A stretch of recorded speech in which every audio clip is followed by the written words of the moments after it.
Hello everybody, how are you all doing? I welcome you all to Sri Balaji Motivational and Educational Classes, and today we are going to start up with chapter number 1 of class 10th science chemical reactions and equations. आज हम इस chapter में deal करेंगे कि different type के क्या क्या reactions होते हैं, मतलब हर एक ऑब्जेक्ट पर, एक मेटल पर या नॉन मेटल पर जो भी रिएक्शंस होते हैं उनको हम बेसिक तरीके से आज डील करेंगे. सो लाइक आपके होम डेली लाइफ सिचुएशन जो कि आपको एग्जांपल दे रखा है कि कंसीडर करो इस सिचुएशन कि जब आप अपनी होम में मतलब डेली लाइफ में जब भी गर्मियों के दौरान मिल्क को रूम टेम्परेचर पर छोड़ोगे तो क्या होगा. Now many of you think like what is the room temperature. Room temperature क्या होता है? Room temperature is nothing but the normal temperature as seen in the surrounding. Simple वही नॉर्मल टेम्परेचर लाइक समर्स में क्या होता है, हम AC चला लेते हैं, कूलर चला लेते हैं, बट नो, सिंपल जो हमारी सराउंडिंग का टेम्परेचर है, हमारे रूम का टेम्परेचर है, उसी को नॉर्मल रूम टेम्परेचर बोलते हैं. तो जब गर्मियों में आप दूध का ग्लास अगर आप रूम टेम्परेचर पे ही रख दो तो क्या होगा? रिएक्शन होगा. थोड़ी देर में वो दूध का ग्लास अगर वो ठंडा है या फिर नॉर्मल भी है तो वो और ज़्यादा गर्म हो जाएगा, है ना. एन आयरन तवा pan nail is left to exposed to humid atmosphere. Humid is what? Humid is moisture वाला एटमॉस्फेयर जहाँ पर थोड़ी नमी हो.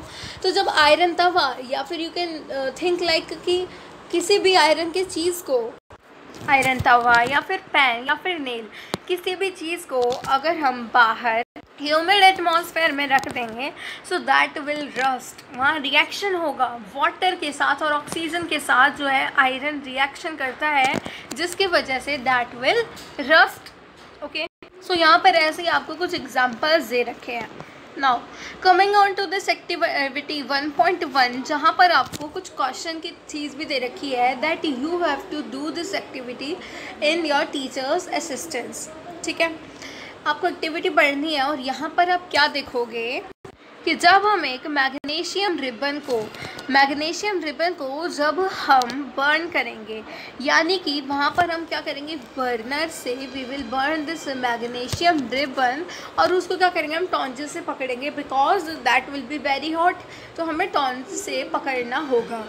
तो जब हम इस मैग्नीशियम रिबन को हीट करेंगे या फिर बर्न करेंगे so you will notice that यहाँ पर ये हमारे पास एक वॉच ग्लास है, यहाँ पर मैग्नीशियम ऑक्साइड इकट्ठी हो जाएगी फ्रॉम दिस रिबन. इस रिबन में से मैग्नीशियम ऑक्साइड बन जाएगी. कैसे बनी है? जब हमने इसे बर्न किया, यानी कि मैग्नीशियम के रिबन को बर्न किया हमने. ओके, सो यानी कि यहाँ पर क्या हुआ है, रिएक्शन हुआ है. ठीक है, इसीलिए वो मैग्नीशियम रिबन जब उसको हीट मिली या फिर बर्न किया हमने, जब किस में वो कन्वर्ट हो गया मैग्नीशियम ऑक्साइड में, तो भी ये भी एक क्या है, a type of chemical reaction. Okay, so ऐसे ही आपको यहाँ पर 2 एक्टिविटीज़ और दे रखी है, you have to read them. Next thing क्या है, फ्रॉम द अबव 3 एक्टिविटीज़ हम उसी में देख लेते हैं कि हमने ये एक्टिविटीज़ जब करी, यहाँ से हम कह सकते हैं कि जो ऑब्जर्वेशन हमने ली है इन एक्टिविटीज़ से, जब आप इन्हें रीड करोगे तो आपको पता लगेगा कि कोई भी केमिकल रिएक्शन होता है वहाँ पर change in state, change in colour, evolution of a gas and change in temperature होता है. ओके, सो किसी भी एक पर्टिकुलर केमिकल रिएक्शन पे ये चीज़ें इवॉल्व होती हैं. ठीक है, सो लाइक अगर हम एक्टिविटी 1.1 में देखें तो यहाँ पर भी जब हमने मैग्नीशियम रिबन को बर्न किया था वहाँ पर क्या हुआ था, इसकी स्टेट चेंज हो गई. ठीक है, रिबन से ये पूरे पाउडर्ड फॉर्म में आ गया. इवोल्यूशन ऑफ गैस हुआ था, टेम्परेचर चेंज हुआ था. Okay, so you can observe from these experiments.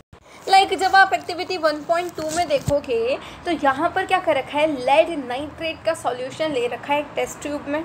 Okay, उसमें हमने क्या कर दिया, पोटेशियम आयोडाइड सॉल्यूशन को जब ऐड करा तो क्या होगा वो यहाँ पर गिवन है. Coming on to chemical equations. Chemical equation में as you have given this first equation, ये पहली इक्वेशन क्या दे रखी है आपको, that magnesium plus oxygen gives magnesium oxide. Magnesium कहाँ से, एक्टिविटी 1 में अगर हम बात करें तो वहाँ पर यही हुआ था. मैग्नीशियम कहाँ से आई थी? मैग्नीशियम रिबन से। एंड ऑक्सीजन कहाँ से आई हमारे पास? ऑक्सीजन आई हमारे पास उस बर्नर की हीट से, बिकॉज वहाँ पर ऑक्सीजन इवॉल्व होती है, तो उसी वजह से हमारा प्रोडक्ट आ गया मैग्नीशियम ऑक्साइड का। तो अगर अब हम सीखना चाहें कि हम किसी केमिकल इक्वेशन को कैसे लिख सकते हैं, सो दैट विल बी, सबसे पहले count and compare the number of atoms of each element on the LHS and RHS of the arrow। अब बात अगर मैं करूँ एक केमिकल इक्वेशन को लिखने की, सो दैट इज़ सिंपलर, ठीक है, बहुत इजी होती है ये। सिंपल फॉर्म में ये आपको मैग्नीशियम की दे रखी है। आपको क्या करना है, this is the left hand side and this is the right hand side. If you compare it with the arrow, ये जो एरो आपको ये वाला गिवन है प्रोडक्ट वाला एरो, यहाँ से this will be right hand side and this will be left hand side. So दोनों के you have to compare the number of atoms, ठीक है। सबसे पहले देखो यहाँ पर एक टेबल बनाते हैं हम यहाँ पर, ठीक है। पूरे LHS को यहाँ लिख लेते हैं एंड RHS को हम लिख लेते हैं यहाँ पर, ओके। LHS में मैग्नीशियम की अगर हम बात करें और ऑक्सीजन, तो मैग्नीशियम 1 है एंड ऑक्सीजन 2 है, 1 मैग्नीशियम एंड 2 ऑक्सीजन। ऐसे ही और राइट हैंड साइड में अगर हम यही देखें तो यहाँ पर मैग्नीशियम कितने हैं, 1 मैग्नीशियम एंड 1 ऑक्सीजन। सो ऐसा ही लिख देते हैं 1 1, ठीक है। अब हमें क्या करना है, अब हमें बैलेंस करना है इस इक्वेशन को, okay. So let's come on to the balanced chemical equation. इससे पहले हम इन सभी एग्जाम्पल से पहले हम इसी इक्वेशन को बैलेंस करेंगे जो कि आपको यहाँ पर गिवन है मैग्नीशियम वाली। सो आप क्या करते हैं जब किसी भी इक्वेशन को हमें बैलेंस करना होता है, so what should we do, पहले इक्वेशन देख लो क्या गिवन है आपको। सो सबसे पहले हम लिख लेते हैं इक्वेशन को, Mg + O2 gives MgO, okay. So यहाँ पर ये हो गई left hand side and this will be the right hand side. ये हो गई left hand side and this is the right hand side. या फिर लेफ्ट हैंड साइड या फिर राइट हैंड साइड की बजाय अगर हम एक और टर्म यूज़ करना चाहें, so that is the reactants and product. Reactants यानी कि किस किस एलिमेंट ने रिएक्ट करा जिससे कि हमें प्रोडक्ट, यानी कि क्या हमें प्रोडक्ट मिला। सो हमें एक साइड लिखने हैं रिएक्टेंट्स, एक साइड लिखने हैं नंबर ऑफ रिएक्टेंट और नंबर ऑफ प्रोडक्ट, मतलब जिस भी एलिमेंट के हैं। सो लिख लेते हैं पहले मैग्नीशियम और ऑक्सीजन, सिर्फ 2 ही एलिमेंट्स हैं हमारे पास। So let's write it here magnesium and oxygen. So reactant की टेबल में अगर हम देखें तो कितने मैग्नीशियम है, 1, 1 मैग्नीशियम है, ओके। ऑक्सीजन की यहीं पर अगर मैं बात करूँ तो यहाँ पर 2 ऑक्सीजन हैं, 2 ऑक्सीजन आर देयर। सो यहाँ पर 1 मैग्नीशियम एंड 2 ऑक्सीजन। अब अगर हम इस इक्वेशन को प्रोडक्ट की साइड में देखें, यानी कि इन्हीं एलिमेंट्स को प्रोडक्ट की साइड में देखें, तो यहाँ पर एक ही मैग्नीशियम और एक ही ऑक्सीजन है, ओके। अब चलो नंबर्स मैच करते हैं। मैग्नीशियम का रिएक्टेंट और प्रोडक्ट में क्या नंबर इक्वल है? Yes, it is equal. Oxygen का प्रोडक्ट और रिएक्टेंट एंड प्रोडक्ट में क्या नंबर इक्वल है? नहीं, इट्स नॉट इक्वल। तो अब हमें क्या करना है, इस इक्वेशन को करना है बैलेंस। इक्वेशन को करना है बैलेंस, मतलब कि इन नंबर्स को करना होगा हमें इक्वल, यानी कि प्रोडक्ट साइड में जितने नंबर ऑफ ईच एलिमेंट होंगे वही, मतलब रिएक्टेंट और प्रोडक्ट का इक्वल होना चाहिए। तो हमें ऐसे ही तो हम बैलेंस कर पाएंगे। सो रिएक्टेंट में number of oxygen element is 1 more than that of product. So product की बात करें और रिएक्टेंट की बात करें तो हम किस प्रकार से इनको इक्वल कर पाएंगे। मैग्नीशियम 1 है और ऑक्सीजन 2 है, यहीं पर यहाँ पर ये दोनों एक एक हैं। तो अब ये बात सोचो, अगर मैं यहाँ पर ऑक्सीजन को मल्टीप्लाई बाय 2 कर दूँ, ऑक्सीजन 1 है ना, मतलब 1 में मैं क्या मल्टीप्लाई करूँ इसमें, क्योंकि हमें ये दोनों इक्वल करने हैं, ठीक है। सो 1 में क्या मल्टीप्लाई करूँ कि 2 आ जाए, we should have to multiply it by 2, but मैं ऐसा तो नहीं लिख सकती MgO2, ठीक है। MgO2 लिखेंगे अगर हम, so MgO2 will be different compound, ये तो बिल्कुल ही डिफरेंट कंपाउंड बन जाएगा, okay. This is the wrong way of writing. So सही तरीका क्या है, हमें इस पूरे को 2 से मल्टीप्लाई करना है, पूरे कंपाउंड को। अगर हम पूरे को 2 से मल्टीप्लाई करेंगे, so that will be same compound, but उसके क्या हो जाएंगे, 2 number of moles will be there, ठीक है। बट यहाँ पर लगाएंगे तो कंपाउंड ही बदल जाएगा, इसीलिए हम क्या करते हैं कि MgO को 2MgO बना देंगे। ठीक है, बना दिया। अब 2MgO को बनाने के बाद, अब इसको 2MgO बना दिया हमने। सो 2MgO के बाद क्या यहाँ पर इक्वल हुआ, अगेन देख लेते हैं। रिएक्टेंट साइड में 1 मैग्नीशियम, ऑक्सीजन 2 है। यहीं पर मैग्नीशियम, यहाँ पर देख लें प्रोडक्ट में तो 2 मैग्नीशियम है, 2 ही ऑक्सीजन है। फिर से गड़बड़ हो गई, यहाँ पर मैग्नीशियम और मैग्नीशियम का नंबर मैच नहीं कर रहा। अब क्या कर सकते हैं, अब हम देखते हैं कि यहाँ पर 2 मैग्नीशियम एंड यहाँ पर 2 ऑक्सीजन। अब ये दोनों तो इक्वल हो गए। अब इस 2 में मैं क्या मल्टीप्लाई करूँ, नहीं जो छोटा है ना उसमें मल्टीप्लाई करोगे ऑफ कोर्स। सो 1 में मैं क्या मल्टीप्लाई करूँ कि 2 आ जाए। What should to be multiplied, हमें 1 में क्या मल्टीप्लाई करना होगा, वी हैव टू मल्टीप्लाई 2 ताकि ये इक्वल आ जाए। यस, ऐसा ही करेंगे हम। तो अब जब आप इस इक्वेशन को देखोगे so you will notice that this is an balanced equation. ये एक बैलेंस्ड इक्वेशन है एंड यहीं से हमने इक्वेशन बैलेंसिंग सीख ली है। कॉन्ग्रेचुलेशंस।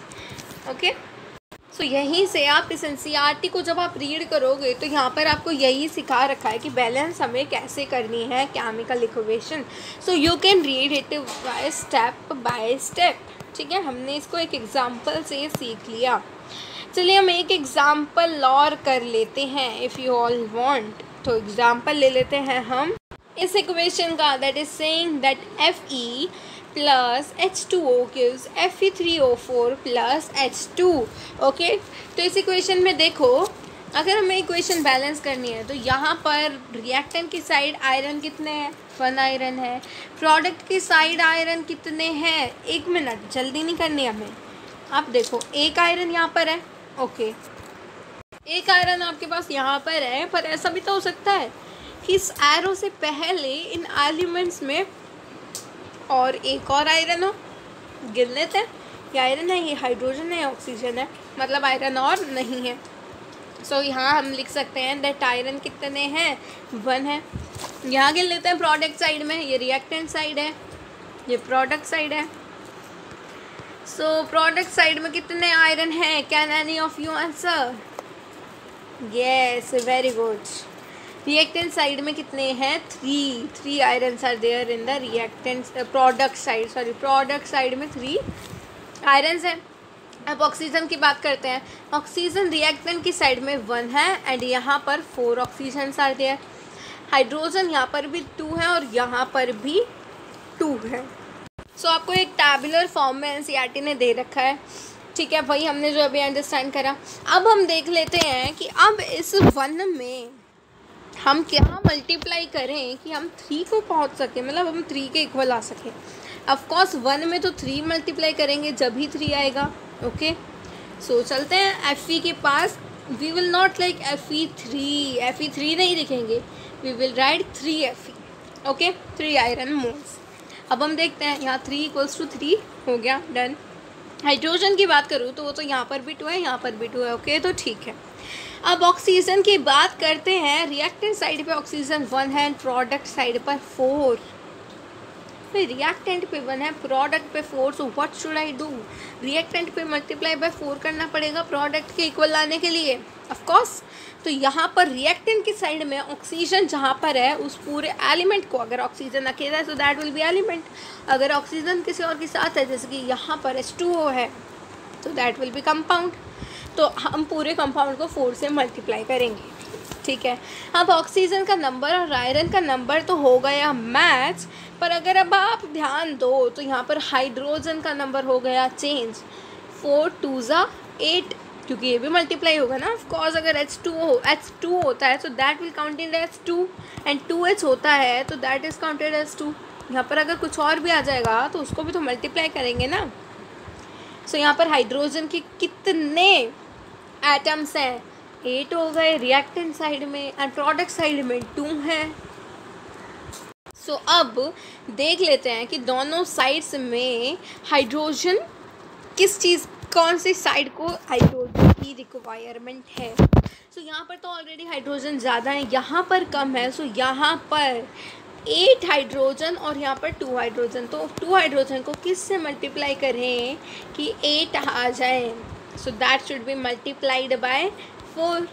सो हम इस इक्वेशन को कैसे लिखेंगे, हमने हमने आयरन के केस में मल्टीप्लाई बाय 3 किया था to balance it with, and hydrogen के केस में हमने मल्टीप्लाई बाय 4 किया बिकॉज ऑफ ऑक्सीजन, ठीक है, multiply by 4 in product side, and oxygen के केस में हमने मल्टीप्लाई बाय 4 किया इन रिएक्टेंट साइड। सो हम यहाँ पर लिख लेते हैं जो जो हमने अभी तक करा है, 3 4 4 and this as it is. So अब हम इक्वल करके देखते हैं, 3Fe 3Fe, okay, 4 2 8H and 2 4 8H, okay. Now 4 oxygen 4 oxygen, very good. अब हमारी इक्वेशन यहाँ से बैलेंस हो गई। सो आज हमने 2 एग्जाम्पल्स कर लिए इक्वेशन बैलेंसिंग के। If you want to know more about this you should have to read NCERT। अब आप स्टेप वाइज NCERT को रीड कर सकते हो, okay. Now you have to try this question. ये क्वेश्चन आपके होमवर्क क्वेश्चन से रहेंगे, ओके। नाउ अब हम देख लेते हैं type of chemical reaction. Types of chemical reaction में सबसे पहले आता है कॉम्बिनेशन रिएक्शन। कॉम्बिनेशन रिएक्शन में क्या होता है कि 2 हमारे पास कंपाउंड दे रखे होंगे, ठीक है, 2 कंपाउंड होंगे और वो दोनों कंबाइन होकर एक कंपाउंड बना लेंगे कुछ इस तरीके से, ठीक है। जैसे यहाँ एग्जाम्पल दे रखा है CaO कैल्शियम ऑक्साइड, जिसको कहा जाता है क्विक लाइम प्लस वाटर को जब हमने रिएक्ट कराया तो स्लेक्ड लाइम की फॉर्मेशन हो गई प्लस हीट, ठीक है। यहाँ पर आपका एक एग्जाम्पल है एक्टिविटी 1.4, ठीक है। नाउ एक आपको इम्पॉर्टेंट फैक्ट दे रखा है about the solution of slaked lime. जब एक सोल्यूशन बनता है स्लेक्ड लाइम का, जो कि हमने अभी अभी बनाया, कैसे, कैल्शियम ऑक्साइड यानी कि क्विक लाइम प्लस प्लस हमने वाटर करा था तो हमने स्लेक्ड लाइम मिल गया हमें। सो यहाँ पर ये वाइट वॉशिंग में यूज़ किया जाता है what, the slaked lime. Calcium oxide hydroxide, calcium hydroxide reacts slowly with the carbon dioxide in air to form a thin layer of calcium carbonate on walls. Calcium carbonate is formed after 2 to 3 days of whitewashing and giving shiny finishing to the walls. It is interesting to note that the chemical formula of marble is also CaCO3. CaCO3 he chemical formula भी होता है marbles का, okay. सो ये आपको चीज़ें learn करनी है, okay. यहाँ पर ये आपको रिएक्शन दे रखा है कि कैल्शियम हाइड्रोक्साइड जब कार्बन डाइऑक्साइड के साथ कैसे रिएक्ट करके कैल्शियम कार्बोनेट की फॉर्मेशन करता है, ठीक है। Let's discuss some more examples of combination reaction. अब आप यहाँ पर देख सकते हैं बर्निंग ऑफ कोल। ये आपको ना इक्वेशंस कम से कम एटलीस्ट 2 इक्वेशंस याद होनी चाहिए हर एक टाइप के रिएक्शन से, और बैलेंसिंग तो ऑफकोर्स आनी ही चाहिए। सो बर्निंग ऑफ कोल में देखो कार्बन यूज़ हुआ, ऑक्सीजन यूज़ हुआ और दोनों कंबाइन करके कार्बन डाइऑक्साइड बना दी, ऐसे in the case of water, ठीक है। अब बात आई यहाँ पर एंडोथर्मिक एंड एक्सोथर्मिक की। Endothermic reactions and exothermic reaction as it is given here. Other examples of exothermic reactions are, exothermic क्या होता है? Endothermic reaction उस टाइप के रिएक्शन होते हैं जहाँ पर heat is absorbed, heat absorbed होती है, एब्जॉर्ब होती है। एंड एक्सोथर्मिक में हीट रिलीज़ होती है, इट विल रिलीज़, जैसे जिस पर्टिकुलर जगह पर जिस कंटेनर में रिएक्शन होगा ना वो पूरा गर्म हो जाएगा, इस तरीके से होता है, ठीक है। सो एक्सोथर्मिक रिएक्शन के एग्जांपल गिवन है। जब मीथेन को हमने ऑक्सीजन के साथ रिएक्ट कराया so that will give carbon dioxide plus 2 moles of water, okay. So आप इसको स्टेटमेंटल फॉर्म में कैसे लिखोगे? When 1 mole of methane is reacted with 2 moles of oxygen it gives 1 mole of carbon dioxide with 2 moles of water. Now आपको एक और example given है, ये हमारे फूड की डाइजेशन से रिलेटेड है। जब हम किसी फूड को, हम जब कुछ खाना खाते हैं जब भी तो हमें एनर्जी मिलती है, जैसे कि राइस, पोटैटो, ब्रेड में कार्बोहाइड्रेट होता है, दाल्स में प्रोटीन्स होते हैं, कुछ इस तरीके से, ठीक है। सो ये जो कार्बोहाइड्रेट्स की अगर हम बात करें, this carbohydrates are broken down to form glucose. Glucose की फॉर्मेशन करते हैं व्हाट? कार्बोहाइड्रेट्स, ठीक है। सो ग्लूकोज का फॉर्मूला तो आप सबको याद होना चाहिए, it is very important. C6H12O6 is the formula of glucose, जो कि हम फोटोसिंथेसिस में भी पढ़ते हैं। Okay, so glucose plus oxygen gives carbon dioxide plus water plus energy. हम कहते हैं ना कि फूड की डाइजेशन के लिए, फूड के ब्रेक डाउन के लिए वी नीड ऑक्सीजन। सो जब हम ब्रीदिंग करते हैं एंड रेस्पिरेशन, यही दोनों में अंतर होता है। ब्रीदिंग तो बस एयर को टेक इन किया एंड एक्सहेल आउट किया, that is breathing. And respiration is that whole process जो कि यहाँ पर गिवन है, जिसमें कि ऑक्सीजन पूरा आपके फूड के ब्रेक डाउन में हेल्प करती है। ठीक है, सो यहाँ पर हम ऑक्सीजन लेते हैं तो कार्बन डाइऑक्साइड रिलीज़ करते हैं। यस, तो यहाँ पर glucose plus oxygen gives carbon dioxide plus energy plus water. This equation should be clear to you all. ठीक है, आप सबको क्लियर होनी चाहिए एंड लर्न भी होनी चाहिए। अगर आपको यहाँ तक कोई डाउट है so you can ask in the comment section, but I hope कि आपको सब कुछ क्लियर होगा। ठीक है, balancing of chemical equation is an very important concept. अगर आप में से किसी को भी उसमें डाउट है तो you can even ask me in the comment section, या फिर आप इस वीडियो को पीछे करके ज़रूर देख लेना, उन दो एग्जाम्पल्स को अच्छे से ज़रूर अंडरस्टैंड कर लेना, प्लस कुछ क्वेश्चंस भी आपको सॉल्व करने हैं उसके बेसिस पे। ना हमने कॉम्बिनेशन रिएक्शन के अंडरस्टैंड कर लिया और उसके एग्जांपल्स भी देख लिए। Now coming on to decomposition reaction, इनमें क्या होता है कि एक जैसे कॉम्बिनेशन रिएक्शन का बिल्कुल उल्टा है। जैसे कॉम्बिनेशन रिएक्शन में क्या होता था, 2-3 एलिमेंट्स मिलते थे एंड वो एक कंपाउंड फॉर्मेशन करते थे, लाइक दैट कंबाइन होते थे, मतलब जो भी होगा कंबाइन होके होगा। पर यहाँ पर एक पर्टिकुलर जो कंपाउंड होगा वो डीकम्पोजिशन में क्या होगा, वो दूसरे फर्दर कंपाउंड में या फिर एलिमेंट में उसके ब्रेक डाउन हो जाएगा। जैसे आपको एग्जांपल गिवन है and this example is given to you. Okay, अब इस रिएक्शन में आपने देख लिया कि एक ही सिंगल रिएक्टेंट ब्रेक हुआ है बहुत सारे प्रोडक्ट्स को, सिंपल प्रोडक्ट को देने के लिए। और यहाँ पर ये डीकम्पोजिशन रिएक्शन है एंड ये जो फेरस सल्फेट का क्रिस्टल है ना, इसके अंदर वाटर होता है। ठीक है, it contains water, but heat करने पर इसने अपना सारा वाटर लूज कर दिया। ठीक है, और इसका कलर भी चेंज हो गया। फेरिक ऑक्साइड अगर हम देखें तो फेरिक ऑक्साइड सॉलिड होता है, well SO2 and SO3 gases are gases, SO2 and SO3 are gases. इसी फेरस सल्फेट से ये जो डिफरेंट कंपाउंड्स प्रोडक्ट्स हमें मिले हैं ना, सिंपलर प्रोडक्ट, यहीं पर गिवन है कि SO2 and SO3 these are gases while this ferric oxide is a solid. Next example is this that limestone को जब हम हीट करते हैं तो quick lime plus carbon dioxide की फॉर्मेशन होती है। ओके, ना डिस्प्लेसमेंट रिएक्शन में क्या होता है, this is the third type of the chemical reaction. Displacement reaction में एक एलिमेंट जो कि दूसरे एलिमेंट से ज़्यादा रिएक्टिंग होता है, मतलब उसके रिएक्टिंग कैपेबिलिटी ज़्यादा होती है। एक्टिविटी सीरीज़ आपको गिवन होगी, you have to learn that. यहाँ पर आपको एक्टिविटी सीरीज़ मिलेगी एंड वो आपको लर्न करनी है, जिसमें से कि आपको पता लगेगा कि कौन सा एलिमेंट दूसरे एलिमेंट से, जैसे कि जिंक कॉपर की बात करें तो कौन ज़्यादा स्ट्रॉन्ग है, और पोटेशियम सोडियम कॉपर की बात करें तो कौन ज़्यादा स्ट्रॉन्ग है, उससे आपको ये बात समझ आ जाएगी। ओके, नाउ ये आपको रिएक्शंस गिवन है यहाँ पर। If we put some iron in the copper sulphate solution, देखो जब हम आयरन को कॉपर सल्फेट सॉल्यूशन में डाल देंगे तो क्या होगा, उस कॉपर सल्फेट में और आयरन में, यानी कि कॉपर और आयरन की अगर हम बात करें तो iron is more powerful than copper. Iron की reacting ability is more than this copper.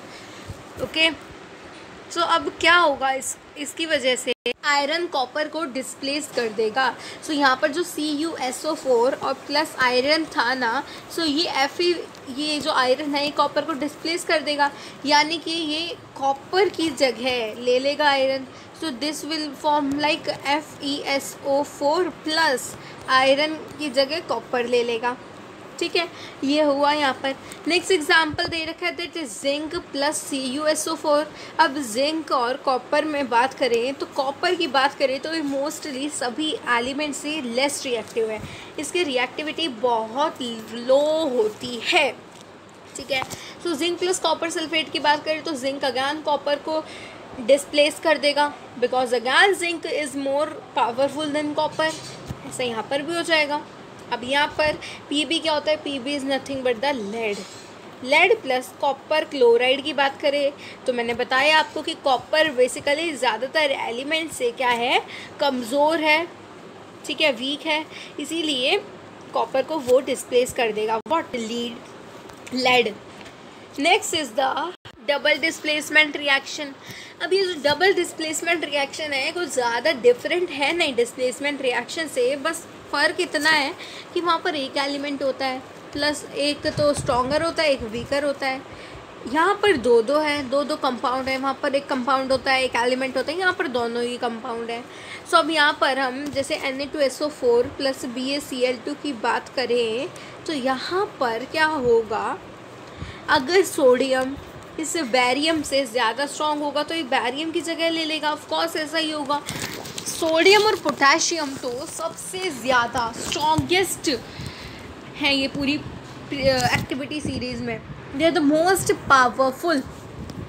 Potassium and sodium बहुत जल्दी रिएक्ट करते हैं, इनकी reactivity capability is highest. So यहाँ पर सोडियम क्या करेगा, बैरियम को डिस्प्लेस कर देगा, इसी वजह से बैरियम को सोडियम की जगह लेनी पड़ेगी। Now talking about oxidation and reduction process.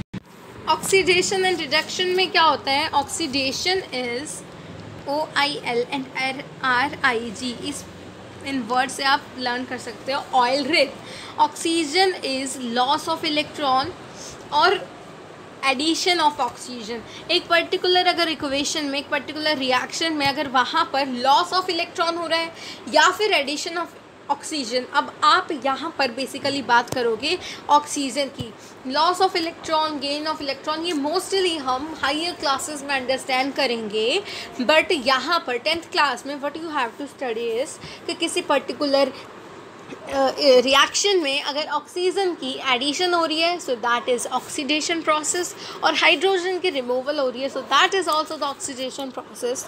But किसी पर्टिकुलर रिएक्शन में अगर ऑक्सीजन का रिमूवल या फिर हाइड्रोजन की एडिशन हो रही है so that is the reductional process. Okay, now यहाँ पर आपको एग्जाम्पल क्या गिवन है, Cu plus O2 gives C2CuO। अब यहाँ पर आपको एग्जाम्पल दे रखा है फिगर 1.10 में, oxidation of copper two copper oxide. अब यहाँ पर ऑक्सीडेशन ऑफ कॉपर क्यों हुई, ऑफ कोर्स राइट, यहाँ पर ऑक्सीडेशन ऑफ कॉपर इसलिए हुई क्योंकि यहाँ पर कॉपर में ऑक्सीजन ऐड हुई है, oxygen is added to the copper. आप यहाँ पर रिएक्शन भी देख सकते हैं, ठीक है। अब यहाँ पर अगर हम इसी पर्टिकुलर रिएक्शन में अगर हम हाइड्रोजन को भी पास करा देंगे, क्योंकि जब हमने ऑक्सीजन को पास कराया जब वहाँ पर ब्लैक कोटिंग बन गई, और जब हाइड्रोजन को पास कराएंगे जब वहाँ पर ब्राउन कोटिंग हो जाएगी और रिवर्स रिएक्शन होगा। यहाँ पर अगर हम देखें, इसको ध्यान से देखना है, जो आपके सामने इक्वेशन है यहाँ पर CuO plus H2 gives heat Cu plus H2O। अब CuO में CuO था यानी कि कॉपर और ऑक्सीजन दोनों थे, पर ये किस में बन गया, Cu में, यानी कि यहाँ पर ऑक्सीजन का क्या हो गया, रिमूवल हो गया इस पर्टिकुलर कंपाउंड में से, तो यहाँ रिडक्शन हुई है, ठीक है। H2 में यहाँ पर ऑक्सीजन की एडिशन हो गई, यहाँ ऑक्सीजन ऐड हो गया, बिकॉज पहले तो ऑक्सीजन था नहीं बट बाद में ऐड हो गया, इसी की वजह से यहाँ पर क्या हुई, ऑक्सीडेशन, ठीक है। बहुत ही सिंपल कॉन्सेप्ट है। Some other examples are given here, इसको भी ट्राई कर लेते हैं फर्स्ट क्वेश्चन को, second is will be your homework. ZnO में क्या दे रखा है, जिंक प्लस ऑक्सीजन, यहाँ पर दोनों थे, यहाँ पर ऑक्सीजन था, बट वहीं पर हम प्रोडक्ट साइड में देखें तो यहाँ पर ऑक्सीजन नहीं है, that is this is a reductional process. Again see, carbon में यहाँ पर ऑक्सीजन नहीं था बट यहाँ पर कार्बन मोनोऑक्साइड में ऑक्सीजन है, that is it is a oxidation process. So I hope आपको ऑक्सीडेशन एंड रिडक्शन प्रोसेस बहुत ही अच्छे से क्लियर हो गए, ठीक है। अगर आपको थोड़ा सा भी डाउट है तो वीडियो को पीछे करो एंड दोबारा देखो ताकि आपको बहुत अच्छे से क्लियर हो जाए, because these are very important. Okay, मैंने जो जो एक एक बात बताई है they are important because you know this is a one shot video.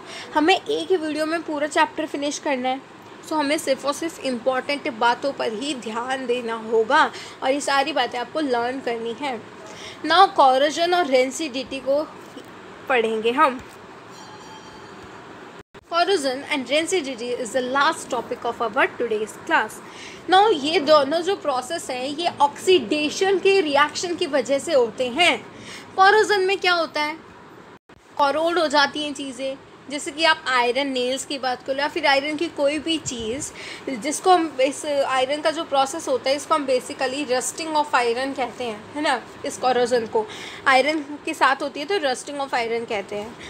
Corrosion में इसको बेसिकली क्या होता है इसमें कि आयरन जब वाटर के पास, वाटर और ऑक्सीजन के कांटेक्ट में जब आयरन बहुत टाइम तक रहता है तो वहाँ पर क्या होता है, रिएक्शन होता है कॉपर आयरन का वाटर एंड ऑक्सीजन के साथ, जिसकी वजह से आयरन रस्ट हो जाता है। जैसे आप देखते हो कोई भी आप नई चीज़ लाए आयरन की, बढ़िया सी चीज़ है, वो और थोड़े दिनों में अगर वो बाहर रखी होती है या फिर वो ढंग से पैक नहीं होती है, ऐसी जगह नहीं रखी होती जहाँ पर वाटर और ऑक्सीजन दोनों ना हो, मतलब ऑक्सीजन है चलेगा, वाटर है चलेगा, बट अगर दोनों होते हैं एक साथ तो नहीं चलेगा, तो रस्टिंग का प्रोसेस चलेगा, ठीक है। इसीलिए ये कोरोजन हो गया। इसी की वजह से बहुत ज़्यादा डैमेज होता है कार्स में, ब्रिजेस में, आयरन रेलिंग में, शिप्स में, और इसकी वजह से गवर्नमेंट को बहुत ज़्यादा अमाउंट पे करनी पड़ती है, उनको पेंट कराना पड़ता है, गैल्वेनाइजेशन प्रोसेस होता है, ठीक है। गैल्वेनाइजेशन में क्या होता है, आयरन के ऊपर जिंक की कोटिंग कर देते हैं ताकि वो रिएक्ट ना करे, ख़राब ना होए। अब हम रेंसिडिटी प्रोसेस की बात कर लेते हैं। इसमें क्या होता है, जब भी कोई फैट चीज़ आपकी एनसीईआरटी में गिवन है, फैट मतलब वही ऑयली चीज़, जब वो ऑक्सीडाइज हो जाती है यानी कि वो ऑक्सीजन के कांटेक्ट में ज़्यादा टाइम तक रहती है, सो वो रेंसिड हो जाता है और उसका स्मेल और टेस्ट दोनों में ही चेंज आते हैं। और हम अगर इस ऑक्सीडेशन प्रोसेस को इन चीज़ों से बचाना चाहते हैं, लाइक ऑयल की बात करें तो, ठीक है। सो रेंसिड प्रोसेस में जैसे ऑयल की बात करें, सो ऑयल इज़ लाइक किसी भी चीज़ में ज़्यादा ऑयल है, लाइक अचार होते हैं, सो उनका अगर हमें उनको ख़राब नहीं होने देना, उन्हें बचाना है, सो ऑक्सीडेशन प्रोसेस नहीं होना चाहिए, जिसकी वजह से हम उनके ऊपर एंटीऑक्सीडेंट्स लगा देते हैं, फूड में ऐड करते हैं। एंटीऑक्सीडेंट्स आर लाइक सॉल्ट हो गया, नमक हो गया, या फिर और एग्जांपल्स भी होते हैं एंटीऑक्सीडेंट्स के, जो कि आपको मुझे कमेंट सेक्शन में बताने हैं। सो इसी के साथ साथ हमारे चैप्टर होता है पूरा कंप्लीट। और what have you learned, you have to read this because this is the whole summary of this chapter. Bye bye, take care, keep studying.